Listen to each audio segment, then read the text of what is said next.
Maisha ya maombi. A prayer life. A life of prayer. Maisha ya maombi. Maisha ya maombi. Maisha ya maombi. Tamani tujifunze kwa habari ya maisha ya maombi, na kupitia somo hili natamani tufike mahali ambapo kila mmoja wetu mahali hapa aweze kuwa ni mtu ambaye haombi tena kwa matukio.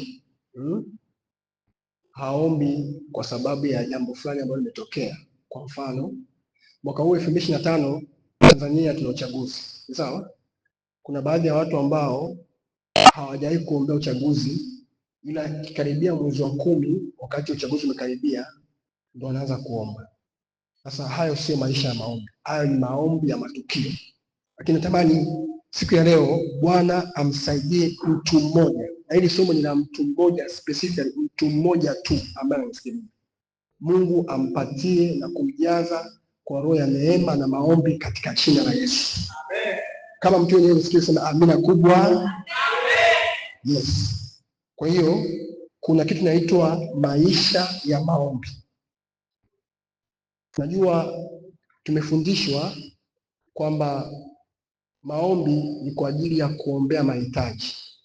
Ni sawa? Lakini kuna dimension ambayo maombi yanavuka kwa ajili ya kuomba kwa ajili ya mahitaji fulani. Maombi yanakuwa nini? Ni maisha. Soma Biblia utaona kwamba wana wa Israeli walipokuwa wakitana na mabaya ndio wakati ambapo walimwendea Mungu kumtafuta Mungu. Sio hivyo? Labda kuna mtu ametokea anaanza kuwatesa, kuwasumbua, hapo ndipo ambao wanachukua hatua ya kumwendea Mungu. Lakini hawakuwa ni watu ambao wana maisha ya maombi kama ambavyo Musa kiongozi wao alikuwa. Kama ambavyo Yoshua kiongozi wao alikuwa. Sasa maisha ya maombi naongelea maisha ya mtu binafsi.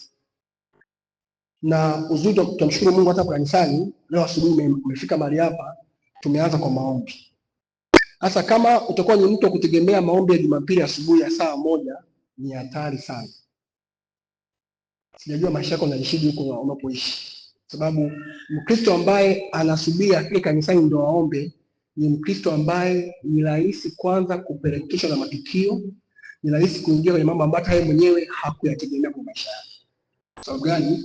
Maisha yake yanaendeshwa na mazingira au viumbe vya rohoni vinaendesha maisha yake. Lakini mtu ambaye atakuwa ana maisha ya maombi ni mtu ambaye atakuwa anaamua, anapangilia maisha yake yaweje, na ndio atatokea mambo ambayo hakuyapanga, lakini kuna namna ya kurejesha mambo yakae kwenye mstari, sababu hata omba tena kwa ajili ya hayo matukio, lakini maombi ambayo ameyaomba yataweza kumbeba wakati wa hayo matukio. Unaelewa vizuri? Kwa hiyo maisha ya maombi ni jambo ambalo ni la mtu binafsi. Hebu nisaidie kuandika hilo jambo. Maisha ya maombi ni jambo au ni swala la mtu binafsi. Pastor Boaz, you're supposed to sit here.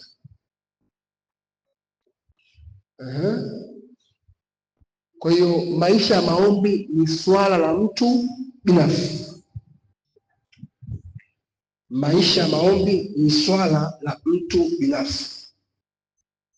Naomba kwa unyenyekevu nitoe ushuhuda wangu mdogo tu.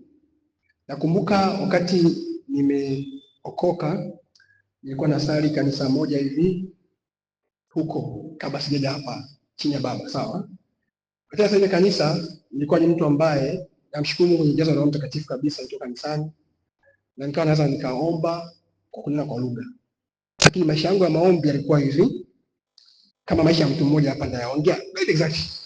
Nilikuwa ni mtu ambaye ninaweza kuomba nikiwa kanisani, nikiwa kwenye fellowship ndio naweza nikaomba, ila nikiwa mwenyewe najidai, najiona niko busy sana na masomo, niko busy na maisha yangu, ila nikija kanisani naomba vizuri sana, kama vile labda mna ibada ya fellowship, nikiwa kwenye fellowship naomba vizuri sana, lakini nikiwa chumbani kwangu kule ambapo hakuna anayeniona siombi.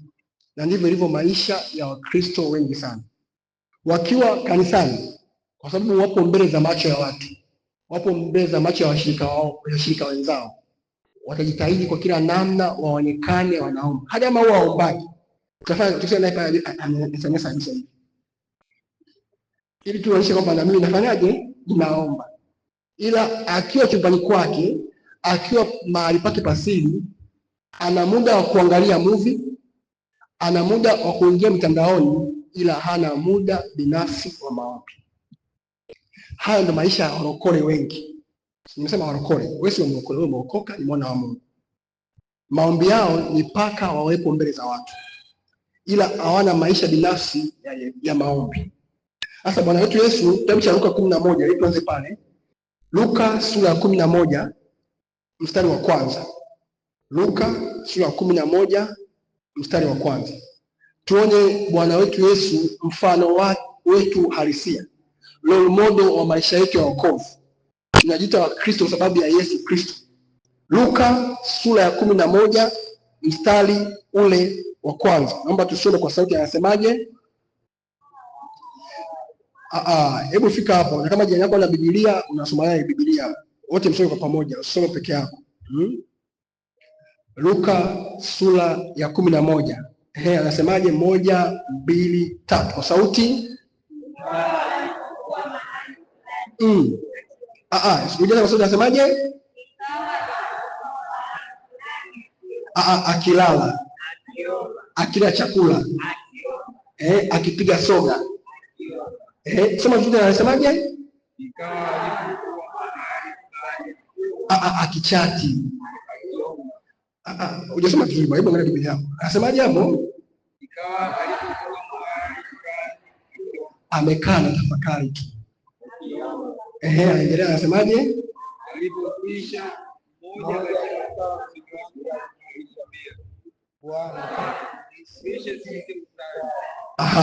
hapo. Yesu hapa anaongelea ikawa alipokuwa mahali pamoja akiomba, ni Yesu. Sawa? Yesu hakuanza kuomba akiwa mahali hapo. Alikuwa ni mtu ambaye anapanda hata milimani kuomba. Hebu fungua Marko 1:35. Uone kwamba Yesu hakuanzia hapa kwenye Luka 11. Marko 1:35 anasemaje? Hata alfajiri na mapema sana ondoka. Hebu wafike na wengine. Marko 1:35. Yesu hakuwa anaomba alipokuwa mbele za wanafunzi, ila alikuwa ana maisha ya maombi. Na haya maisha ya maombi ukisoma hiyo Marko 1:35 utayaona vizuri.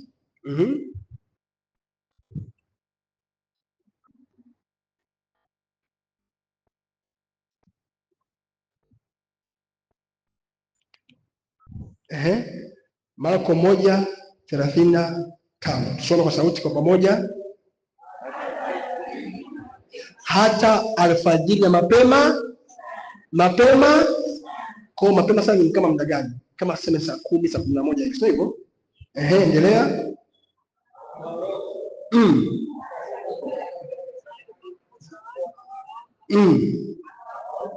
Hakaenda hata mahali pasipokuwa na nani? Hapa kwenye Luka 11 anasema kwamba hata alipokuwa akiomba alikuwa mbele za wanafunzi. Lakini kumbe hajaanzia mbele za wanafunzi, kuna mahali alikuwa ana tabia hiyo ya kuomba. Kabisa hivi hata alfajiri na mapema sana. Hasa watu wa Mungu, maana kwamba Bwana Yesu hakuanza kuomba mbele za wanafunzi. Alikuwa ana maisha na desturi ya kuomba. Basi hivi hata alfajiri mapema yake sio mara moja wala sio mara mbili, ni mara nyingi. Sawa? Hata alfajiri na mapema sana akaenda mahali pasipokuwa na nani? Na watu. Hapa kafanyaje? Akaomba huko. Sasa wewe ukishakuwa pale chumbani kwako unapoishi hostel na kijana zako, huwezi kuomba mbele zake.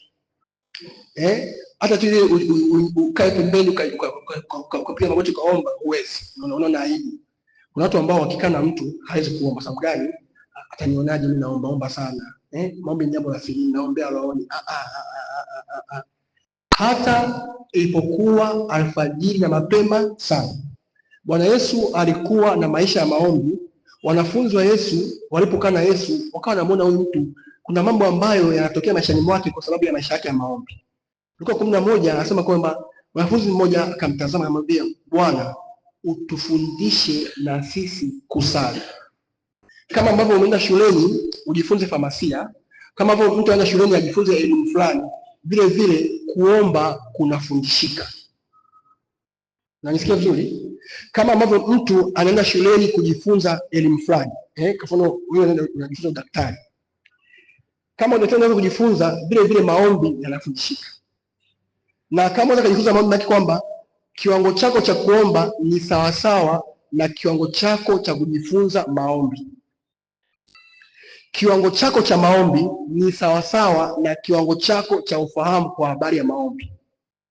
Kuna mwingine ambaye hata toka nyumbani kwake alfajiri akaenda kazini kama hajaomba, kwa sababu amejua kwamba moja ya siri ya kushinda dhambi, moja ya siri kwamba Mkristo asiyeomba atatenda dhambi, na Mkristo anayeomba hatatenda dhambi. Nimsikia baba yangu kwa nini anasema kitu kama hicho. Kwa hiyo anajua kabisa nisipoomba asubuhi ya leo, yamkini yale ambayo nitakutana nayo siku hii yatanifanya mimi nimtende Mungu dhambi. Lakini anajua umuhimu wa maombi. Kwa hiyo angalia ratiba zako za maombi. Kila mtu mahali hapa anazifahamu vyema ratiba zake za maombi. Zile ratiba ulizonazo za maombi bro, ni kwa sababu ya kiwango chako cha kufahamu maombi. Ndio maana tamani tujifunze kwa habari ya maisha ya maombi. Tutoke mahali ambapo hatuko watu wa kuomba tukiwa mbele za watu, lakini maombi yatakuwa ni maisha yetu. Hataomba muda ambapo tunajisikia kuomba. Tutaomba hata muda ule ambao hujisikii wala hauoni, yaani una muda ambao unaweza kukuta mwili wako unakataa kuomba, ila ukafika mahali ambapo ukaomba. Sasa watu wengi huwa wanapenda kuomba pale ambapo wanajisikia kuomba, pale ambapo wanasikia kabisa ameamka asubuhi afanyie mapema, hajisikii usingizi, kwa hiyo unasikia anaomba. Yesu akiamka afanyie mapema, anaona kabisa macho ni mazito, yamejaa usingizi, anasema hivi, Bwana anajua nitaomba kesho. Anauchapa kidogo kwanza, Pale ambapo ameamka asubuhi amechelewa kwenda labda darasani, anakurupuka cha anavaa haraka darasani, lakini maombi ndo aombi tena, ndio imeshapita siku hiyo. Sasa haya sio maisha. Amen. Sasa nini maana ya maisha ya maombi? Na jinsi gani ambavyo maisha ya maombi nataka kufanya mtu aweze kuanza kuleta matokeo ya aina fulani. Kitabu cha Danieli sura ya 6 mstari ule wa 10. Daniel sura ya 6 mstari wa 10. Tumeona kwamba wanafunzi walimtaka Yesu awafundishe kuomba. Wanafunzi walikuwa wanamtaka Yesu awafundishe kuomba. Daniel sura ya 6 mstari wa 10. Twende pale. Daniel sura ya 6 mstari wa 10. Daniel sura ile ya 6 na mstari wa 10. Tuone mtu mmoja anaitwa Danieli. Danieli ambaye Biblia inamwongelea alikuwa ni kiongozi. Danieli hakuwa mhubiri, sawa? Wala Danieli hakuwa mtumishi wa madhabahuni. Moja ya dhana ambayo imejengeka kwa habari ya maombi, maombi ni kwa ajili ya wachungaji tu, au maombi ni kwa ajili ya watumishi wa madhabahuni. Ila wewe ambaye ni mfanyabiashara unafikiria kwamba hauhitaji maombi. Wewe ni mwanafunzi shuleni, unasema kwamba mambo ya shuleni yanahitaji maombi kabisa haya. Au sijui wewe ni baba au mama wa familia, unaona kwamba hauhitaji nini? Mambo ni akili yako tu. Kwani wewe unafanyaje? Okay. Watu wa Mungu, nimejifunza kitu kimoja. Hapa duniani kila kitu kinaendeshwa kutokea rohoni. Sawa? Maisha ni rohoni. Sawa? Maisha ni ya kiroho sana. Mtu ambaye unamwona ni mfanyabiashara, anauza sana Kariakoo, haujui nyuma ya pazia ana madhabahu gani ambayo inamsupport, inambaka. Angalia vizuri hapa. Kila mtu hapa duniani nyuma yake anayo madhabahu. Aidha ni madhabahu ya upande wa Mungu au ni madhabahu ya upande wa giza, upande wa shetani. Every person ambayo unamwona, awe anakutendea mema au anakutendea mabaya, nyuma yake kuna madhabahu. Na hiyo madhabahu ameijenga aidha kwa kujua au kwa kutokujua. Kuna wengine hawajui kwamba wakiwa wanaenda kutambika kwa mwaka mara moja kwenye ukoo wao, ni madhabahu tayari wameshaijenga. Mwingine hajui kwamba vile ambavyo huwa anaenda kusali kwa miungu yao ni madhabahu. Hawajui, hawaelewi, ila sisi ambao tunafahamu mambo ya rohoni kwamba ile ni madhabahu. Na hivyo ulivyo leo ni matokeo ya madhabahu yako. Hivi ulivyo leo ni matokeo ya madhabahu yako. Kwa kama madhabahu yako ni dhaifu, utakuwa ni dhaifu sana rohoni na hata mwilini pia. Matokeo ya mtu yote duniani hapa yanalinganishwa na madhabahu ambayo ameijenga. Nionyeshe mtu mkuu, utakuonyesha mtu ambaye ana madhabahu nyuma yake. Nionyeshe mtu ambaye ameweza kukomandi anafanya matokeo, kuna kiwango fulani cha madhabahu ambacho amekijenga rohoni, upande wa Mungu au upande wa shetani. Sasa kuna mtu hapa ambaye ana ndoto kubwa sana, ila madhabahu ambayo ameijenga haiwezi kustahimili hiyo ndoto alionayo. Sasa sijajua how comes atafikia haya maono alikuwa nayo ndani mwake. Watu wa Mungu, madhabahu yako ndio ambayo inaamua matokeo au aina ya maisha ambayo utakuwa nayo. Kila eneo kuna madhabahu. Hadi masokoni kuna madhabahu. Hadi mashuleni kuna madhabahu. Sasa ukuta mlokole mmoja amekaa pale, hajainua madhabahu yake ya maombi, anakuta kwamba anakuwa ni mwanga wa kile ambacho kinatokea kwenye yale maeneo. Madhabahu yenye nguvu ndio huwa inatawala kila mahali. Kama madhabahu itakuwa ni dhaifu, utatawaliwa na madhabahu ambayo ina nguvu. Na moja namna ambayo madhabahu inakuwa na nguvu ni kadiri ambavyo mtu anaiendea hiyo madhabahu, anahusiana na hiyo madhabahu. Maombi ni mfano wa mtu ambaye ameijenga madhabahu yake. Ndio maana kwa mfano kwenye kile chumba chako ambapo huwa unaombaga, pale ambapo unaombaga ni madhabahu tayari. Na hapo ndipo ambapo ukipa heshima kama madhabahu, Mungu anakuja anakaa hapo. Wakati mmoja Yakobo alikuwa amelala sehemu, akasema hivi, sijajua kama mahali hapa ni madhabahu ya Bwana. Macho yake yakifunguliwa akaona malaika wanapanda na kushuka. Vile vile wewe pale ambapo ukiamka asubuhi alfajiri mapema, unapiga magoti na kumomba Mungu, hapo ni madhabahu yako. Unapaswa kuheshimu sana, na ndivyo ambavyo maisha yako yatakuwa ni makuu mno. Kwa hiyo madhabahu ambayo umeijenga. Sasa kitu ambacho kinajenga madhabahu ni pamoja na maombi, namna ambavyo kila siku kiamka unaenda mahali pako madhabahu yako unamwomba Mungu. Inaitwa personal altar. Sawa? Na utawala au kuweza kumiliki mambo maisha haya yanategemea madhabahu yako binafsi. Madhabahu ambayo umeijenga.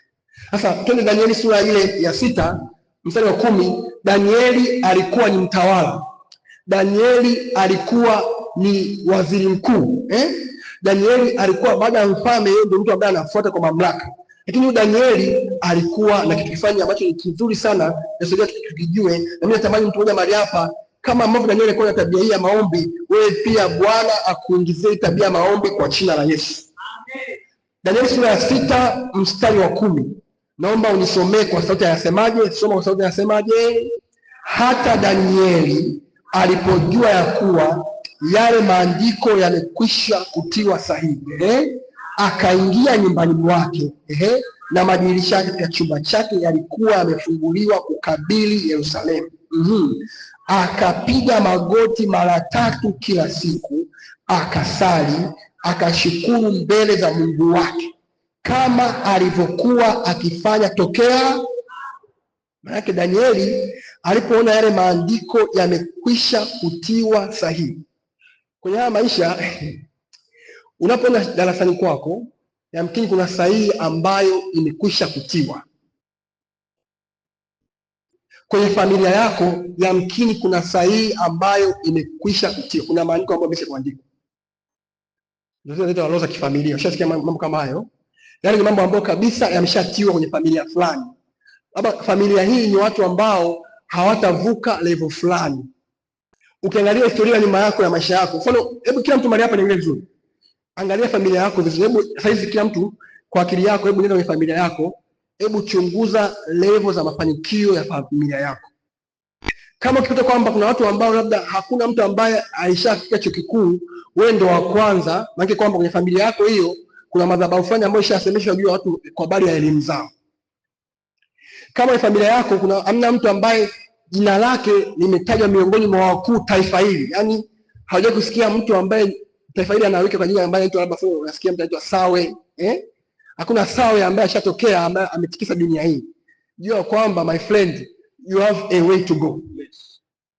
Sasa ukuta mtu ambaye Tanzania nzima haijawahi kusikia mtu kama yeye, dunia nzima haijawahi kuona mtu kama yeye, lakini anapoishi ni mtu ambaye kwa maisha yake ya maombi ambayo alionayo, madhabahu za kifamilia kwa kweli zitampiga chini, na hata atakuwa na yule ambaye anaendesha na yale maandiko ambayo tayari ameshakushia kutiwa sahihi.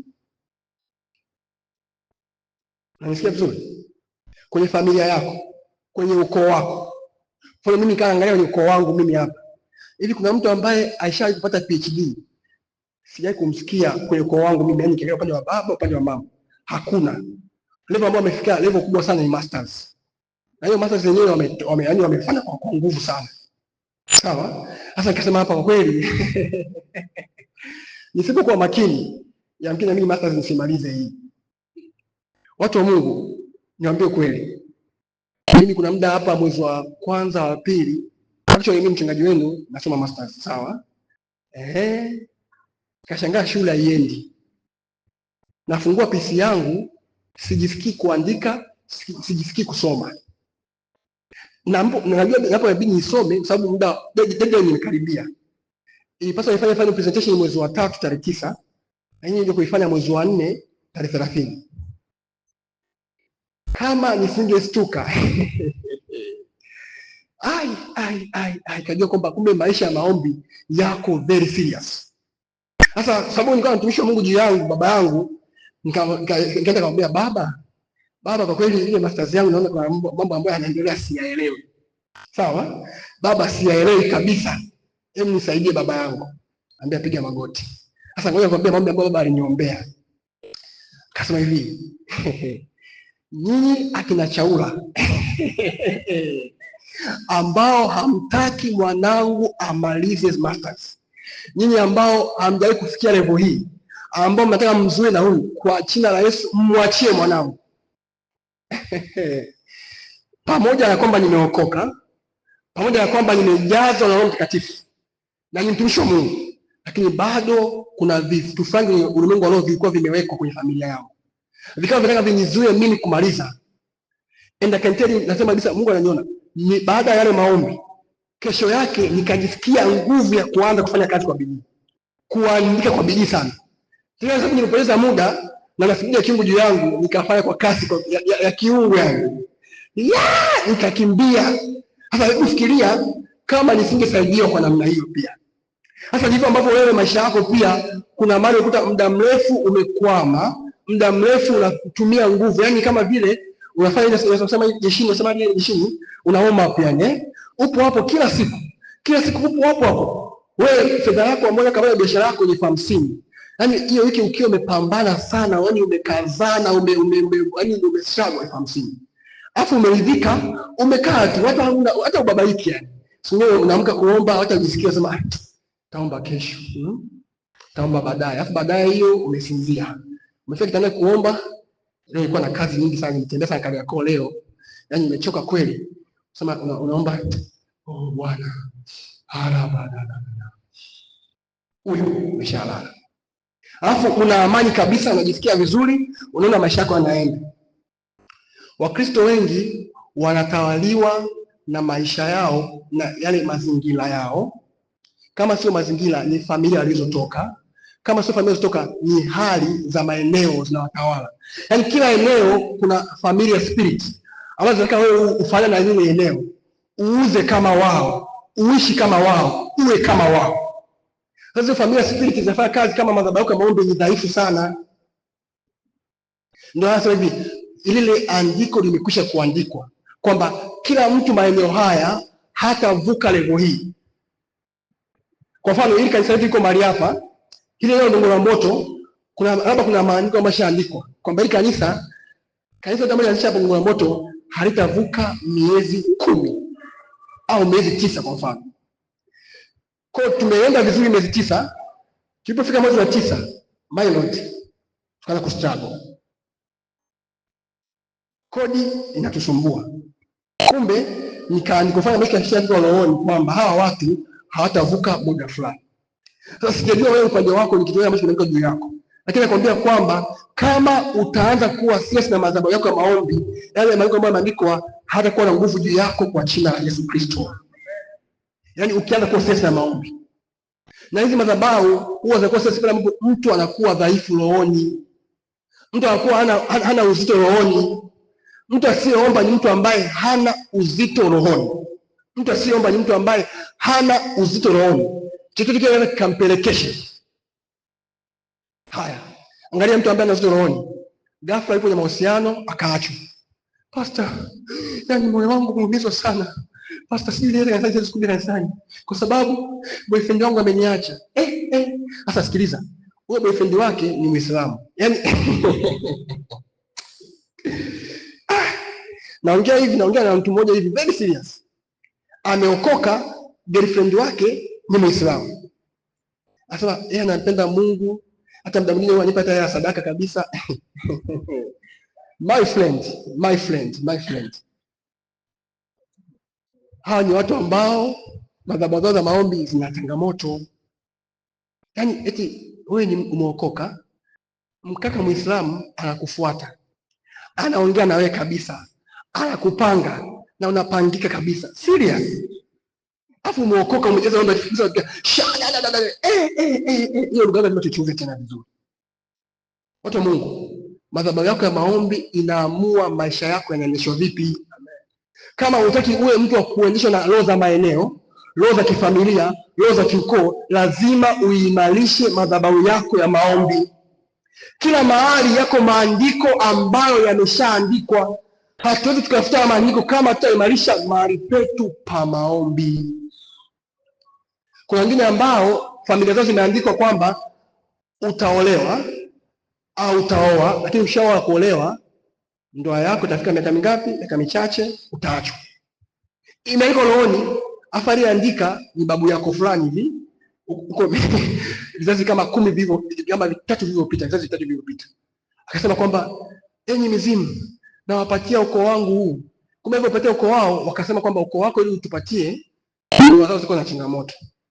Kwa hiyo wewe kijana hujai kuomba kwa habari ya ndoa yako, unaingia kwenye mahusiano, masomo ya kwanza unaachika, ya pili unaachika, ya tatu unaachika. Unafikiri labda ni sababu ya tabia zao watu ambao wanaongeana, kumbe ni familia spirit, roho ya ukoo wenu ambayo inakutafuta. Na hizi roho huwa zinamtafuta mtu pale ambapo anaanza kufanikiwa, anaanza kuonekana. Rohoni hawakuoni kwa sura yako, rohoni wakuona kwa kile ambacho umekibeba. Yaani ni mfano wa ile nyota. Ushasikia watu huko wasema hivi, nyota yake sijui, sababu rohoni unaangalia kadiri ambavyo vile ambavyo umebeba ndani mwako. Kwa sababu ile nyota kwanza kuonekana tu, ghafla unashangaa wanakutafuta. Kwa mfano, hebu niangalie vizuri hapa. Umeona hapa kwenye hii ukianza tu kutokeza, yaani kwa mfano ndio umeanza kutokeza, ndio umeanza kufika labda form 6. Hizo roho za kifamilia nasema hivi, ni nani huyu? Ameanza kufika form 6 kwa sababu hii familia nzima tumeshawekea mpaka kwamba hawatavuka kwenda wapi? Chuo kikuu. Wewe sasa umefika form 6, umemaliza form 6 kwa shida sana. Umesoma ada nasumbua, sijui nini kimetokea, ukaingia chuo. Umeingia chuo ghafla mambo hayaendi vizuri. Sababu gani? Kuna roho za kifamilia ambazo zilishachora mpaka.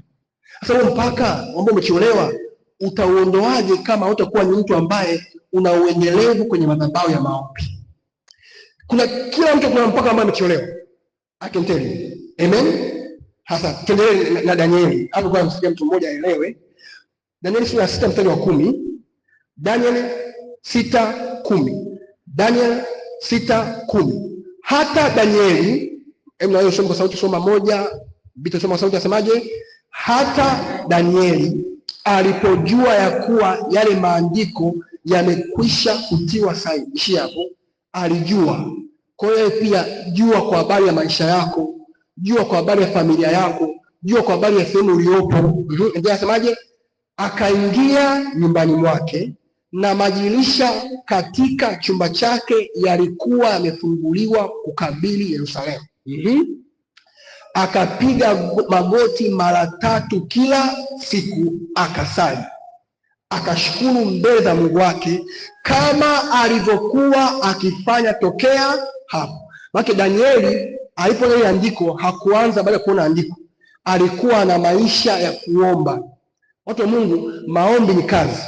Kama asingekuwa na maisha ya maombi, asingeendeshwa na yale matukio. Sasa Wakristo wengi huwa wanaendeshwa na matukio.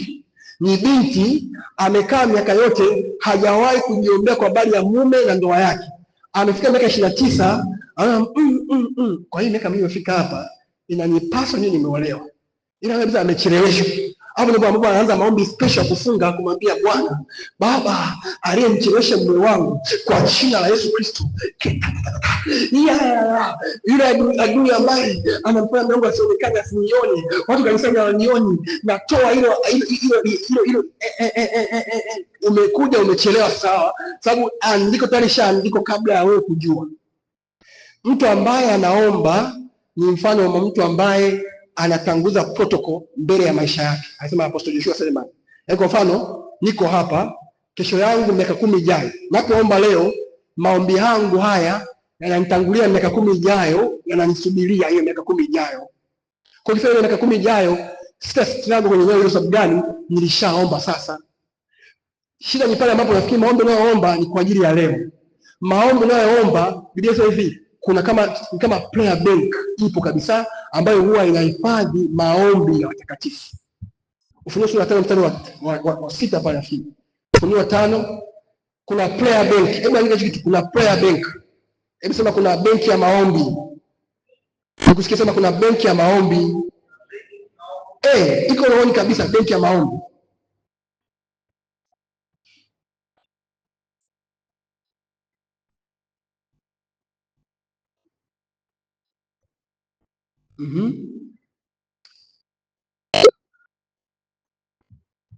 Okay. Ufunuo 5:8. Ufunuo 5:8. Ndio tusome hapo uone kwamba rohoni kuna hii benki ya maombi. Yaani kuna vitu ambavyo vimekaa vinatunza maombi ya watakatifu. Hebu tusome hapo kwa sababu tunasemaje? Ufunuo 5:8. Tufike Biblia zetu, Ufunuo sura ya 5 mstari wa 8. Nataka uone rohoni kuna benki ya maombi ambayo huwa inahifadhi maombi. Alafu baada hapo nitakupeleka kwenye mambo kama matatu hivi ambayo maombi yanafanya, alafu tutaenda kwenye sifa. Ufunuo 5:8 anasemaje? Sijakusikia mshika wangu, anasemaje? Ndio.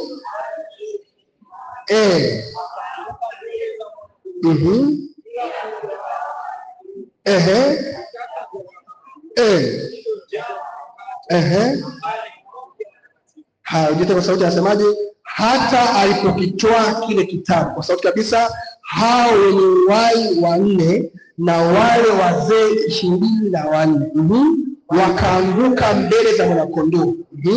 Kila mmoja wao ana kinubi na vitasa vya dhahabu vilivyojaa manukato, ambayo ni maombi ya nini? Yaani mbinguni kuna kama vitasa hivi. Vitasa kisema vitasa, usikie labda kama ndio vitasa vya kufungulia mlango, no. Yaani kama niseme kama chombo fulani ambacho kimejaa manukato. Sasa vitasa vitabebaje manukato? Kwa kama chombo fulani ambacho kimejaa manukato, hayo manukato ni maombi ya nani? Na takatifu. Kwa kila wakati ukienda kuomba Mungu, yale maombi yako yanawekwa mahali Mungu anahifadhi. Ndio maana hayo maombi yako yanasaidia kesho yako. Na sio lazima uanze kuiombea kesho yako, kwamba Baba naiombea kesho yangu. No. Imagine umeenda mbele za Mungu, kukutana na baba yako, kufanya ushirika na baba yako, maombi ambayo ni mazungumzo ya kifamilia. Hapo ndipo ambapo unawekeza kwenye ile kesho yako, kwenye maisha yako. Kivipi?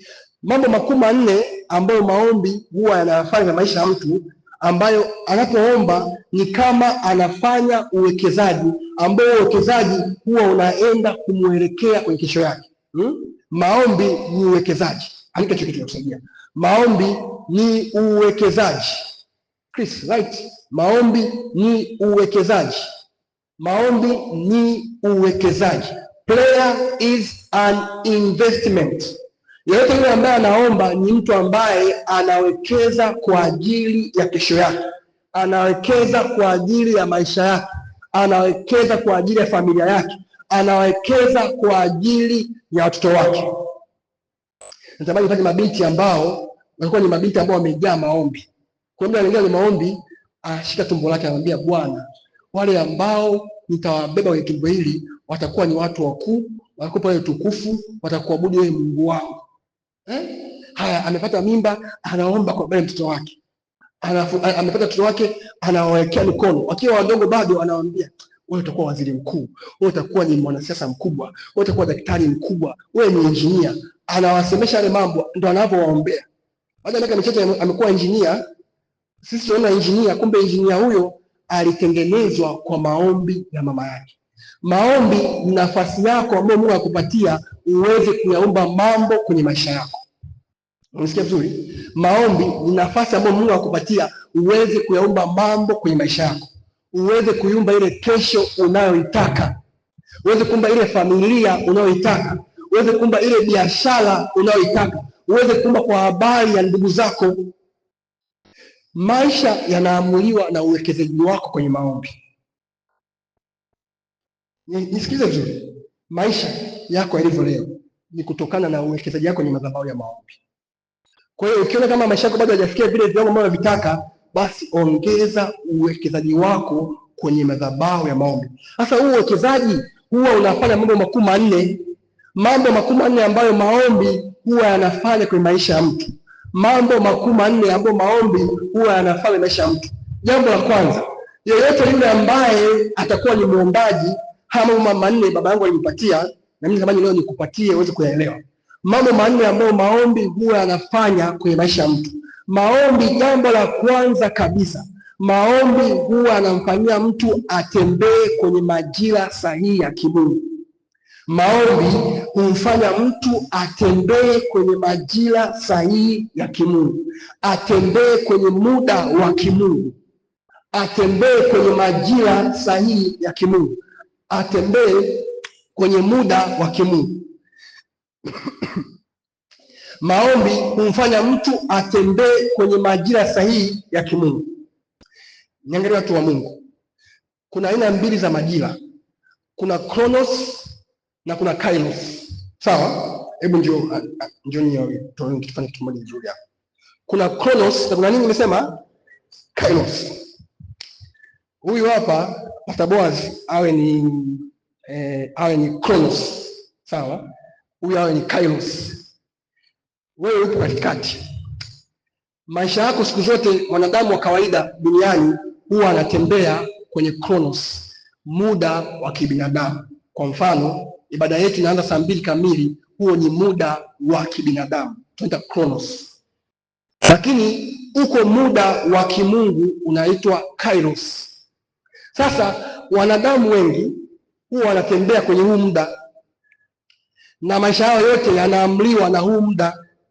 Matokeo yao yanaamriwa na huu muda. Mtu ambaye ataanza kuwa muombaji, kadiri ambavyo anaomba, anaanza kuelekea kutembea kwenye ule muda wa kiungu. Huu muda wa kiungu ndio muda ambao huwa unaleta matokeo zaidi ya matokeo ya kibinadamu. Kwa mfano, yasemekana kwamba mtu ameweza chuo mwaka huu labda, mpaka apate kazi, mpaka aajiriwe, ajenge nyumba ni miaka 10. Huo ni muda wa kibinadamu. Lakini mtu mwingine ambaye anaelewa kwa habari ya muda wa kimungu, kwa sababu ya uwekezaji wake kwenye maisha ya maombi, Mungu anamchukua yule mtu, ili kwanza tu chuo, akutana na mtu ambaye hatachukua muda mrefu maisha yake. Mtu huyu baada ya kutumia miaka 7 ili ajenge nyumba, yeye baada ya miaka 3 tu anajenga nyumba.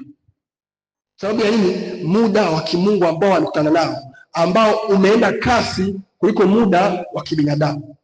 Huu muda wa kibinadamu huwa unasogea, unatembea. Kwa mfano, mtu akwambia hivi, na miaka mingapi sijapata mtoto. Sara mpaka anakuwa na miaka 90 hajapata nini? Mtoto. Lakini muda wa kiungu hauangalii miaka ya mtu. Muda wa kiungu ulipomfikia, ijapokuwa muda wa kibinadamu ulikuwa unaona kabisa ni out of time, lakini kwa muda wa kiungu alipata mtoto. Sasa watu wa Mungu, ili utembee kwenye muda wa kiungu, lazima uwe mtu ambaye una maisha ya maombi.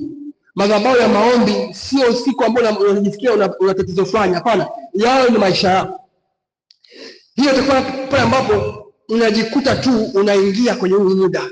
Yaani wala utumii nguvu. Unakuta tu umefikiria kufanya jambo fulani, kumbe ndio kwa majira ya kimungu wewe ufanye lile jambo. Haya, rudini. Matendo sura ya 2 mstari wa 1. Nikuonyeshe namna ambavyo haya majira ya kimungu huwa yanatokeaga. Matendo sura ya 2 mstari wa 1 hadi wa 4. Naomba ufike pale tusome kwa pamoja.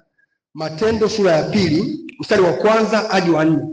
Yapo majira ya kiungu kabisa ambayo yana uwezo wa kumpata mtu ambaye atadumu kwenye madhabahu ya maombi.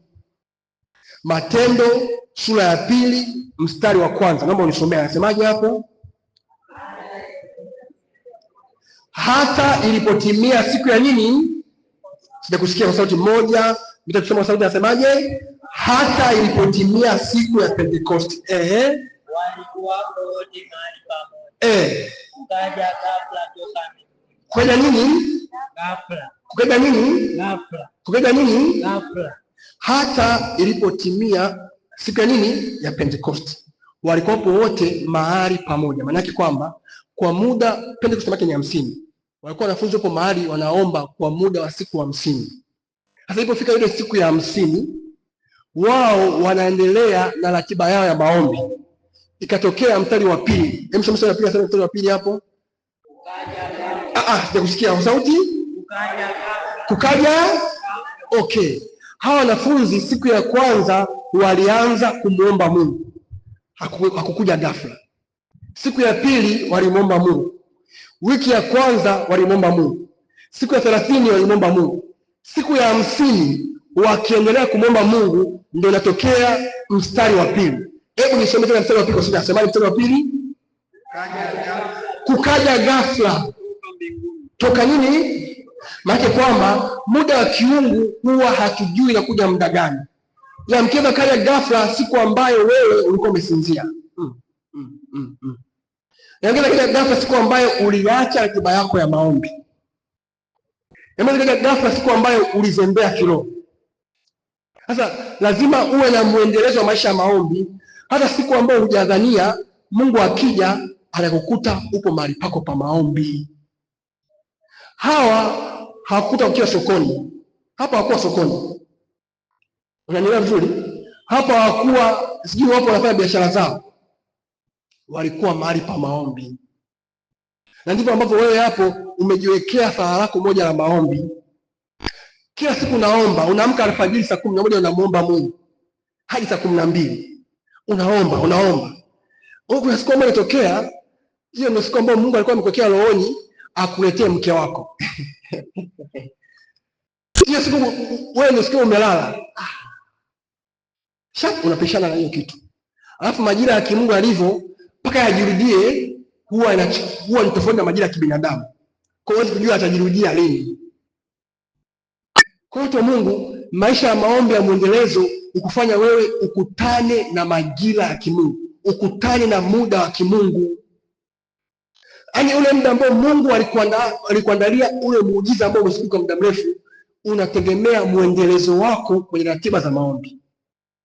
Kadiri ambavyo unamwomba Mungu pasipo kuchoka. Ndio kitabu cha Luka 10 anasema hivi, imetupasa kumuomba Mungu siku zote wala tusikate nini? Tamaa. Luka 18:1. Imewapasa. Hebu tusome pale angalia. Tena inasema kwa habari ya wanadamu. Luka 18:1. Akawaambia mfano wa kwamba imewapasa kumuomba Mungu siku zote wala wasikate nini? Tamaa.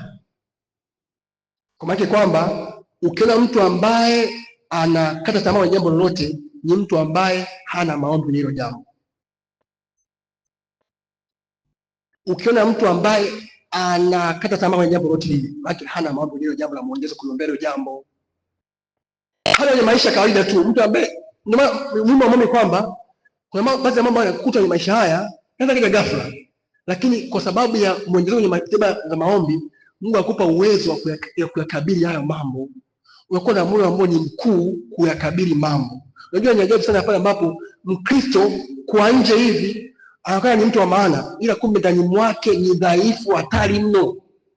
Sasa maisha yaanzi nje. Usitake uonekane vizuri nje, kumbe ndani ni mdhaifu. Endelea kujiimarisha ndani. Endelea kumimarisha mtu wako wa ndani. Na moja ya namna ambayo unamuimarisha mtu wako ndani ni pale ambapo unanena kwa lugha kwa muda mrefu. Unaomba huku ukinena kwa lugha kwa muda mrefu. Praying in tongues. Ukiomba na kunena kwa muda mrefu, unamjenga mtu wako wa ndani. Wakristo wengi leo ni wadhaifu sababu hawana muda mwingi na maombi. Hawana maombi mengi ya kunena kwa lugha. Yesu Kristo ni maombi ni Kiswahili tu. Baba, nakushukuru Baba, nakupenda Baba, nakupenda Yesu, nakupenda. Hapa anabadilisha lugha, akaomba Kiswahili ama Kiingereza. Jesus, I love you Jesus, I love you so much Jesus. Acha mambo yako wewe, hapo uombe. Unabadilisha lugha ili iweje sasa? Yaani unaelewa vizuri, mtu anaomba anaanza Lord Jesus, I love you. Bwana Yesu, nakupenda sana. Kama vile anaomba kujitafsiria mwenyewe. Anasema anaomba saa moja, kumbe kwa ni maombi ambayo anaomba jambo moja, anatafsiri kwa Kiswahili. Anaomba kwa Kiingereza, acha mambo mtu wa Mungu. Amen. Yeye anajua sio wewe mali hapa. Amen. Hujasema amen, kumbe ni wewe upo hapa Haya, Mungu amekusaidia, pokea neema ya maombi kwa jina la Yesu. Yes. Kwa hiyo madhabahu ya maombi unapoimarisha ndivyo ambavyo unaujenga utu wako. Nafikiri ni pointi kuandika. Maombi huwa yanamjenga mtu wa ndani. Tena kupata maandiko ya kuthibitisha hilo. Maombi huwa yanamjenga mtu wa ndani. Pastor, nini kitapata mwaka huu? Sijui. Lakini kama mtu wako ndani atakuwa imara, ataweza kuyakabili yote yaliyopo mbele yako. Hata jambo lile la ghafla namna gani. Watu wengi ambao hawana utulivu sababu gani? Hawakai mahali pa maombi. Watu wengi hawana utulivu kwa sababu hawakai mahali pa maombi. Hebu fikiria, Yesu wamekuja maaskari kumkamata. Hata atikishiki, hata apepesuki. Yeye ingekuwa ni wewe unapokujua wewe. Jamani, mnisamehe. Kwani nimefanya nini jamani? Mnisamehe. Ila Yesu amekaa na angalia sasa hivi. Kwani nimekuja kumtafuta nani? Yesu Kristo. Ni mimi hapa. Kaanguka chini. Ni mtu ambaye amekaa mahali pa maombi. Kadiri ambavyo unakaa mahali pa maombi, kuna aina utulivu unaopokea ndani mwako. Hautakuwa mtu wa kupeperushwa na mawimbi ya maisha haya. Kila jambo kukuta unaanza kulialia tu. Mfano wa Kristo ambao kila jambo analialia tu. Yaani amekuwa ni mtu wa kulialia tu. Sitaki mtu anamnayo mahali hapa. Amen. Fika mshirika wangu kiasi, pastor. Yaani pastor, unajua nalopitia. Ninapitia magumu mimi pastor. Yaani matokeo yametoka. Na sapu 4. Hilo sio jambo la kulia. Unalialia nini? Wewe ni Mungu, yaamrishe mambo yawe. Amen. Sasa tatizo ni pale ambapo unakuwa ni mtu wa kuomba mambo yakiwa mabaya. Mambo yanatokea, hauombaji. Haumtafutaji Mungu. Tena mambo yakishageuka, unaanza kumwambia Bwana, hebu tazama biashara yangu. Hapo baada ya kuona kwamba wiki nzima hujauza.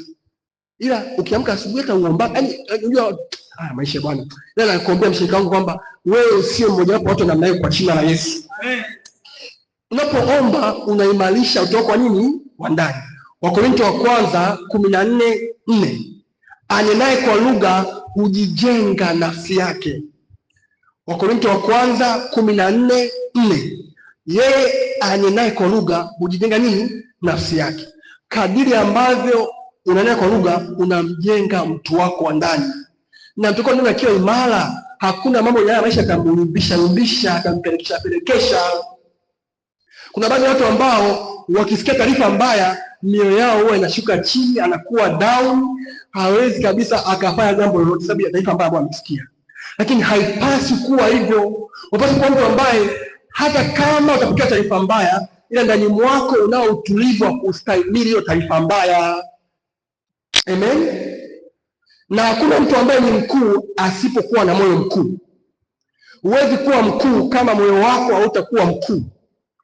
Mungu hawezi kukuamini akakupa Tanzania kama tu Kampala imekushinda. Hawezi kukuamini Mungu. Wewe Kampala tu hapa anafanya kusumbua, amekuwa siara. Jamani, Mungu ananisumbua sana siwaelewi. Sasa Mungu akuamini hata kufanya rais wa Tanzania. Utaweza na tatizo la Tanzania wote wewe kweli. Moyo mkuu. Kama sasa hivi tu ukiwa hivi single unafanya mambo ya ajabu, hauna ratiba za kuomba peke yako. Vipi Mungu akikuamini akakupa mke? Utaomba kweli wewe? I say, Ndio maana haya mambo lazima ujijengee tabia mapema. Naisikia vijana wangu vizuri hapa, mimi mchaji wa vijana, kwa naambia vijana wangu vizuri. Sasa hizi ndio muda kujenga msingi wa maombi. Kama sasa utajenga msingi wa maombi, ni ngumu kuomba ukiwa na mtu. Sio, unaelewa mambo Yaani sasa hizi kama unakalala hujaomba na unajipikia mwenyewe, hapo ni chumba chako mwenyewe ambacho unaishi mwenyewe. Sasa hivi Mungu amekubariki nyumba nzima. Wewe ndio baba mwenye nyumba.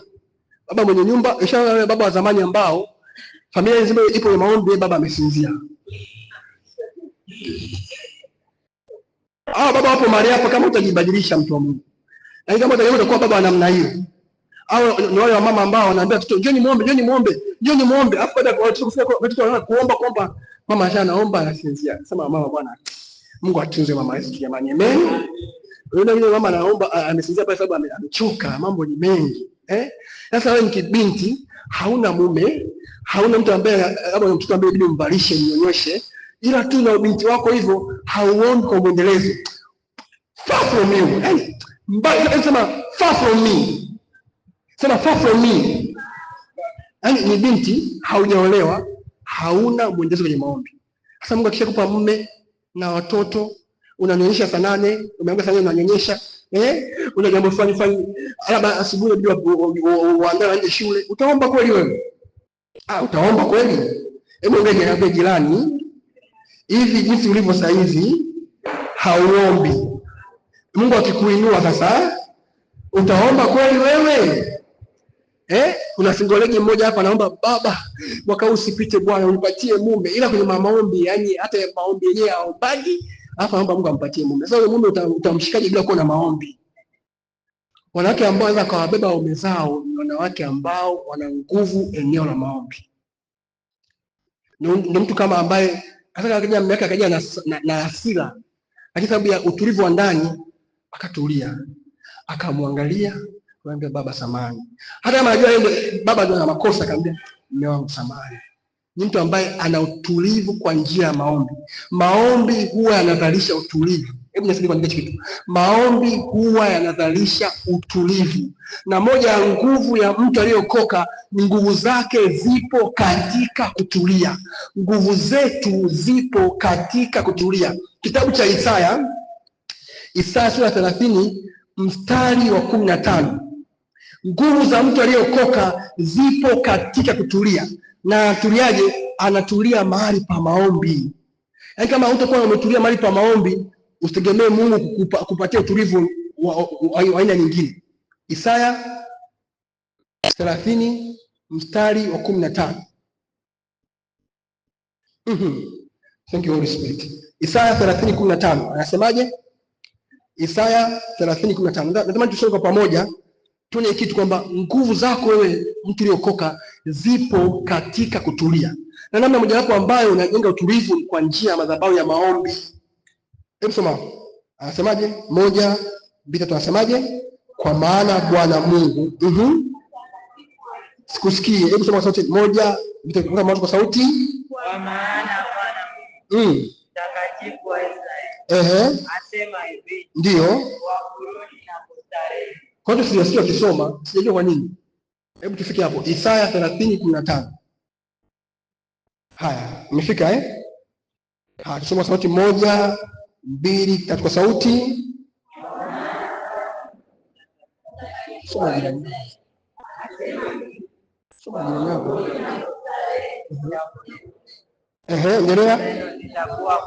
Nguvu zenu zitakuwa katika nini? Kutulia na kutumaini, lakini hamkukubali. Watu wa Mungu, nguvu zetu zipo katika kutulia. Na hizo nguvu tunazipata mahali pa maombi. Yesu aliyekuwa na maombi mengi ya uendelevu ndiye ambaye hata mambo yalipobadilika alikuwa bado ameendelea kutulia. Hakuyumbishwa. Hebu angalia mfano kwenye Mathayo 14, wanafunzi wapo kwenye kile chombo. Ghafla hali yao ikabadilika. Yesu alilala usingizi. Twende Mathayo 14 ukuonyeshe. Jamani, maombi huwa yanazalisha utulivu wa aina wa hali ya juu ndani anayeomba. Maombi huwa yanazalisha utulivu wa hali ya juu ndani ya mtu ambaye afanyaje? Anaomba.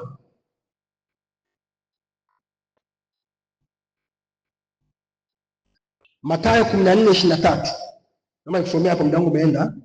Mathayo 14:23 nasema hivi, Mathayo 14:23, naye alipokwisha kuwaaga makutano, alipanda mlimani faragani, mahali pa siri, kwenda kufanyaje? Kulala. Kwenda kufanyaje? Kuchati. Kwenda kufanyaje? Kuna watu ambao hata sema hivi naomba, ila muda huo yupo online. Ndio vizuri. Kwa hiyo ambao wanaomba ila muda huo simu kipiga anapokea. Kwa hiyo ambao wanaomba ila muda huo text kitumwa anajibu. Nipo kwenye mambo ya kutafuta baadaye. Unasemaje? Au tupo ibadani kama hapa, mtu anambia usinipigie, nipo ibadani, baada ishaanza, tutakujibu baadaye. Wewe mtu wa Mungu wewe. Hata naye alipokwisha kuaga makutano, alipanda mlimani faragani, mahali pa siri, kwenda kufanyaje? Kuomba, sio kuchati. Kuna mwingine ambaye anasema hivi, muda wangu mimi wa kuomba ni saa 5 hadi saa 6 usiku. Sawa? Lakini huo muda kabla saa 4 vile kuna rafiki yake akamtafuta, akaanza kuchati naye. Hata sasa hivi ni muda wa maombi umefika, ila anaanza kuchati. Bwana, naomba nikuage mimi niende kwenye sasa muda wangu wa maombi, naomba nikuage. Muda wa maombi tuomba kesho Bwana, rafiki yake huyo. Angalia marafiki ulionao. Kama rafiki anaanza kukuchatisha muda wa maombi, hiyo ni hatari sana. Yote yule ambaye anaweza kuchukua muda wako wa ibada, huyo ameshakuwa ibada yako. Angalia hata ndoa ambazo vijana walikuwa wamebadilisha muda wa maombi. Labda wewe ukiwa peke yako, kabla hujapata rafiki yako, ulikuwa unaombaga saa 5 hadi saa 6. Alipokuja kwa sababu ya mahusiano ukaacha kuomba muda ule, ukawa unahusiana. Sio mambo ya mahusiano haya. Kisi ninatuma tu, oh baby. Sijajua leo nani ambaye ana mahusiano yake hapa. Najisikia hiyo mahusiano ni vunje mahusiano fulani hapa. Amen. Sijavunja na kusaidia tu. Amen. Kuna mahusiano afu na mahusiano. Sasa ni mahusiano. Kama mahusiano yako yanaweza kuingilia muda wako maombi, hayo sio mahusiano, hayo ni mahusiano. Naasi. Amen.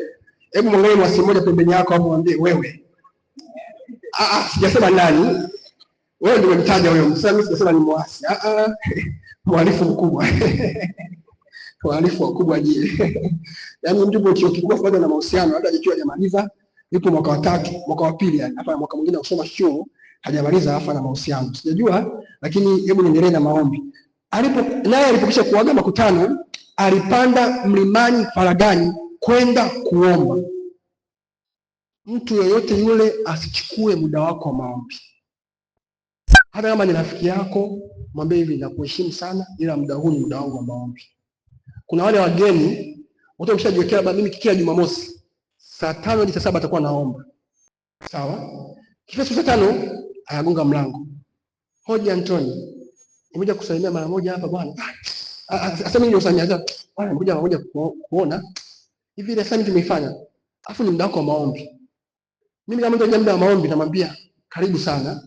Ila naomba usubiri hapa, huu ni muda wangu wa maombi. Tenda kuomba, ishatoka tuje kuongea na wewe. Tufikie tu ambao tunauheshimu muda wa maombi kiasi hicho. Sio muda wa maombi unaisha maombi sababu ya mgeni. That's very dangerous. Unaisha ibada yako binafsi kwa sababu ya simu ambayo umepigiwa. Na kama sio simu ya mtu muhimu kama vile labda sio ni baba wako wa kiroho, labda ni mchungaji wako au ni mzazi wako, yaani ni simu ambayo ni rafiki yako ambaye anamwambia bwana samahani niko kwenye maombi. Na mtu asema hivi simu. Kuna wengine ambao huwa wanaomba ameka vibration. Kwa hiyo mtu anaomba kabisa mpaka jasho linamtoka. Japo asikia inanielea mfukoni. Hapo. Hapo zote. Shadaba. Nipo kwenye maombi nitakupigia baada kidogo usubiri. Afa endelea. Usiye sema maombi. Hayo sio maombi. Hayo sio maombi. Hebu mbele yako hayo sio maombi. Jamani, uende mahali pa faragha na uombe serious. Kama ni saa 1 kuanzia muda fulani, kaa chini umuombe Mungu serious. Haya. Yesu kwa mahali pa faragha naomba. Tuendelee mbele na kulipokuwa jioni alikuwa huko peke yake. Kwa hiyo Yesu alikuwa amekaa huko peke yake. Haya, soma mstari wa 24. Ipo Mathayo 14:24. Mathayo 14:24. Anasemaje kwa sauti?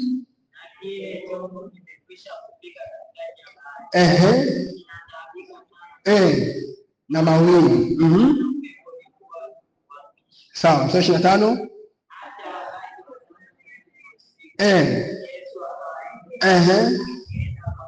Yaani kama Yesu alienda kwa mguu. 26.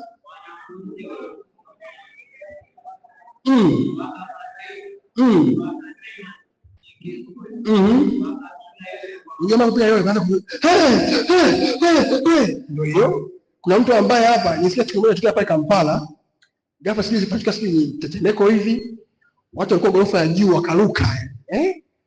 Wale ni watu ambao wamekosa utulivu wa nini? Watu ambao za maombi zina changamoto. Nisikia kama au si kweli? Patika sisi tulikuwa tetemeko, sijui shoti ya umeme. Wanaosema ni mtihani alizofanya kati. Watu wa ghorofa ya juu wakaanza kuruka. Wengine paka wakapeleka hospitalini. Hao ni watu ambao wamekosa utulivu wa ndani. Ila najua shika wangu wako pale jamani. Amen. Kama alikuwepo akaruka, labda jeria kuingia. Ila leo ndio ingia vizuri. Amen. Watu wa Mungu, utulivu ni muhimu sana sababu kwamba haya maisha yamejaa na surprise. Ile surprise inakutana na wewe kama hauna utulivu wa ndani itakuchukua. Labda kwa mfano, ulitegemea matokeo yako upate A zote. Ukamwamini pia na akili ndio kwa kufunzi wangu. I am the head and not the tail. Matokeo yanakuja una C zote. Unafanyaje? Utulivu wa ndani utakusaidia kuweza kuyakubali yale mambo ambayo yametokea na kuendelea mbele. Hiyo maisha yaishie hapo. Labda jambo ambalo linatokea familia yako, labda ikatokea jambo fulani ambalo sio zuri au sio jambo ambalo ulitegemea litokee mwaka huu. Na ile jambo limetokea, kama hauna utulivu wa ndani, utakuwa ni mtu ambaye utapelekwa na matukio mengi. Lakini haitakuwa fungu lako kwa jina la Yesu. Amen. Jambo la kwanza, maombi huwa yanafanya mtu atembee kwenye majira sahihi ya kimungu. Nisikia ushuhuda wa mtu mmoja hivi, ni kijana alikuwa na binti moja ambaye alikuwa na marafiki wa kawaida. Hasa kafika wakati ile binti akawa anataka kijana kuhusu mahusiano yao, kwamba bwana hivi mimi na wewe, huu rafiki yetu unaelekea wapi? Sawa? Huu rafiki yetu unaelekea wapi? Sasa wakati anataka amuulize, yule kijana anamwambia hivi, siku ambayo binti alikuwa amejipanga aende kumuuliza kijana, naye kijana sababu ni mtu wa kiroho, ni mtu wa maombi mengi, akawa ameleka hiyo kodi rohoni. Ndio siku hiyo kijana akapeleka proposal yake. Kwa wakakutana katikati hivi, huyu anaenda kuuliza, kabla hajauliza anajibiwa. Watu wa Mungu, ukiwa ni mtu wa rohoni, kuna mambo ambayo yatakupata kwa muda sahihi, afu vitu vingine ambavyo Mungu atakupelekea kwenye wakati sahihi. Yaani atavichanga vile kwako kwa wakati sahihi sababu ya maombi. Haya, Sauli ametoka hekaluni baada ya kupokea ule unabii kutoka kwa mtumishi wa Mungu Samueli.